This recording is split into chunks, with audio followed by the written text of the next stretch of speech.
Biologists discover 50,000-year-old life trapped in giant underground crystals in Naica caves in Chihuahua, Mexico.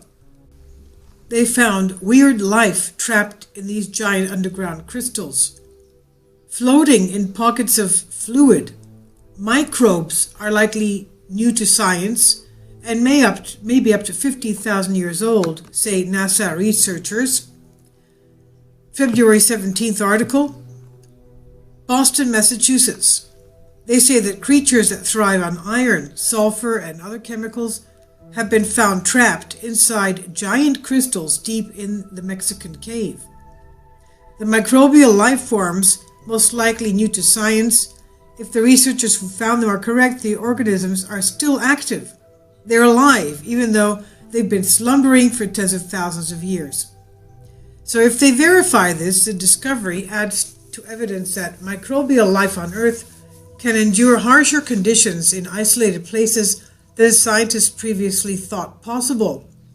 See life found deep under Antarctic ice for first time, for example. These organisms have been dormant but viable for geologically significant periods of time, and they can be released due to other geological processes.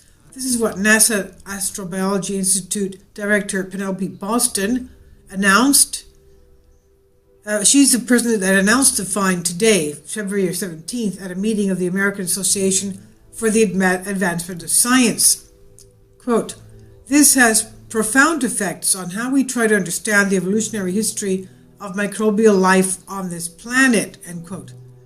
At the same time, the microbes raise serious concerns about efforts to explore other worlds in our solar system and hunt for alien life, she says. NASA takes many rigorous steps to sterilize spacecraft when necessary, but there are always risks that a mission to drill into another world can carry invasive and highly durable Earth creatures along for the ride.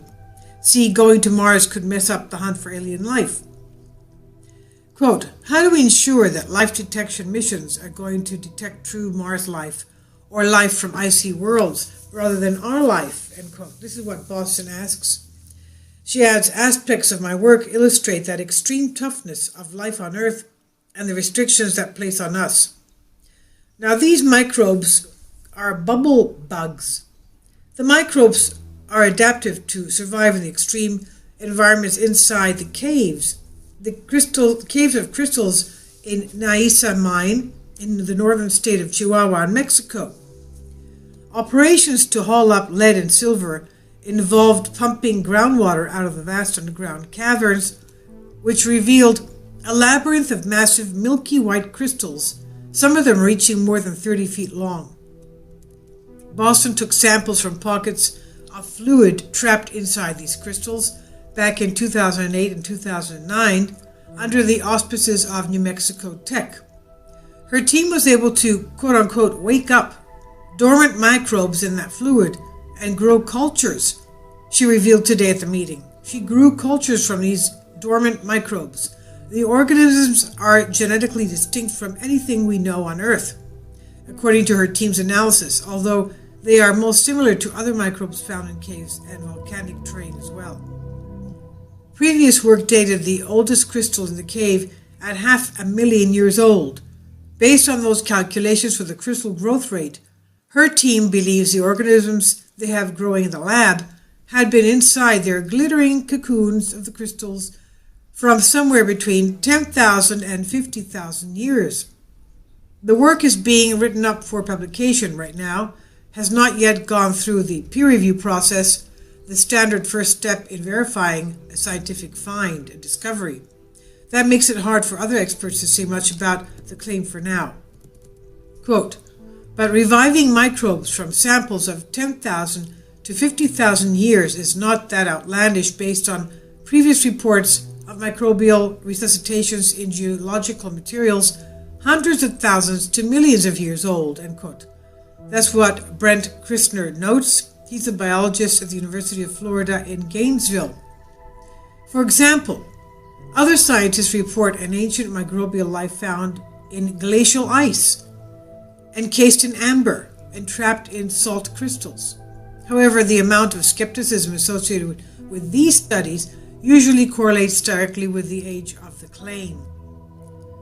Part of the problem is that no one is sure how long life of any kind can survive when it's dormant. Even sleeping organisms need food eventually, or their cells will start to degrade, and scientists don't know yet if these hardy microbes can slow down their metabolism just enough to survive for millennia.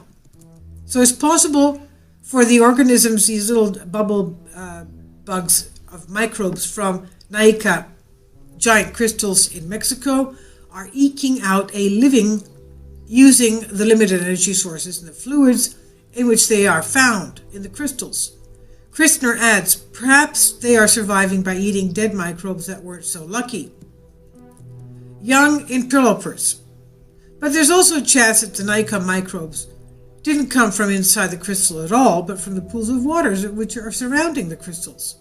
In 2013, researchers in France and Spain reported the discovery of microbial life in hot, saline springs deep inside the Naica system. In the water, that is. In the water in the caves. These modern-day microbes also get their energy from chemicals in the subsurface and are also genetically distinct from known microbial species. Microbiologist Purification Lopez Garcia of the French National Center for Scientific Research, one of the co-authors of the 2013 study, says, I think that the presence of microbes trapped within the fluid inclusions in Naica crystals is in principle possible. However, that they are viable after 10,000, 50,000 years is more questionable. So he doesn't believe that it's that much possible. Contamination during drilling with microorganisms attached to the surface of the crystals or living in tiny fractures constitute a very serious risk, says Lopez Garcia. I'm very skeptical about the veracity of this finding until I see the evidence. Well, that's why they went in wearing these hazmat suits, trying to protect themselves from anything that could be infectious. Boston notes that her team took a variety of steps to try and avoid contamination, including wearing protective suits, sterilizing their drills, and sterilizing the surfaces of the crystals with hydrogen peroxide, and in some cases they even sterilized them using fire. Boston says, we have also done genetic work and cultured the cave organisms that are alive now and exposed, and we see that some of those microbes are similar but not identical to those found in the liquid inclusions. That gives the team additional confidence that they are seeing organisms from inside the crystals. So will they be going back for more research, more examination of these crystals? Quote, since I have stepped into NASA management role now, my time for science is quite limited, end quote. That's what Boston says. The microbes her team collected are a precious resource, but she goes on to say we want to make it available to other folks. There is still a lot of work to do to infer anything about their history, movement, and genetic relations. But unfortunately, it's not possible for anyone to go back to the cave to collect more samples. It would be a tricky task, because the mines stopped being profitable and operations at Naica have stopped. So the crystal caves is once more flooded with groundwater. Boston notes that the cultures her team collected are still actively growing, and she hopes other scientists will keep studying these creatures. Well, unless they go scuba diving or snorkeling or whatever they can do into the groundwater, that's the only way from now on that they can go and examine these crystals in the Naica caves. I'll leave links below for you for this.